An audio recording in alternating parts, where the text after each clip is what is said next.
ও মক্কাবাসীরা রে, তোমরা তো শুধুমাত্র মক্কার কথা বলছো। তোমরা যদি আমার এক হাতের মধ্যে চন্দ্র এনে দাও, আরেক হাতের মধ্যে সূর্যটা এনে দাও। আমার ভাইয়েরা, মক্কার বেঈমানরা আমার রাসূলকে দুইভাবে কষ্ট দিয়েছিল। একটা হলো শারীরিক কষ্ট, আরেকটা হলো মানসিক কষ্ট। একটা হলো শারীরিক নির্যাতন, আরেকটা হলো মানসিক নির্যাতন। রাহমাতুল্লিল আলামিনকে মক্কার বেঈমানরা প্রথমে বুঝাইছিল, মুহাম্মদ, ও মুহাম্মদ, তুমি তো তোমার আল্লাহর ধর্ম প্রচার করো, তুমি তো তোমার আল্লাহর বাণী পৌঁছায় দাও। মুহাম্মদ, তুমি যদি চাও তোমাকে আমরা মক্কার গভর্নর বানায়া দিব, তুমি যদি চাও আমরা তোমাকে মক্কার সুন্দরী নারীর স্বামী বানায়া দিব, তুমি যদি চাও মক্কার সব কিছুর দায়িত্ব তোমার হাতে থাকবে, তুমি যদি চাও মক্কা আজকে যা করবা তা তুমি মক্কার জমিনে করতে পারবা, শুধুমাত্র তুমি আল্লাহর বাণী প্রচার করা বন্ধ করে দাও, আমাদের ধর্মের কথাটাই তুমি বলবা। আমার পয়গম্বর মুহাম্মদুর রাসূলুল্লাহ সাল্লাল্লাহু আলাইহি ওয়াসাল্লাম বললেন, ও মক্কাবাসীরা রে, তোমরা তো শুধুমাত্র মক্কার কথা বলছো।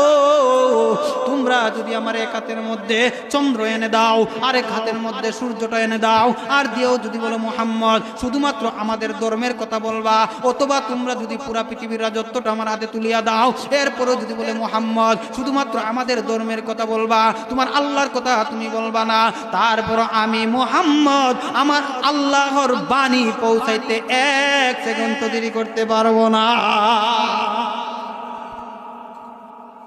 এই বুলেটিন যখন মুহাম্মাদুর রাসূলুল্লাহ তার সামনে মারছে, তখন কি বুঝেন?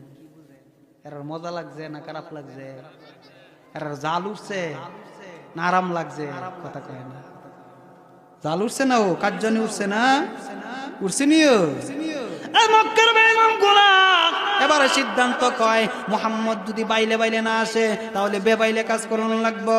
তাহলে কি করুন যায়? ও মুহাম্মদ রে ধ্যান পাইবে, আরে কি দা দিবে?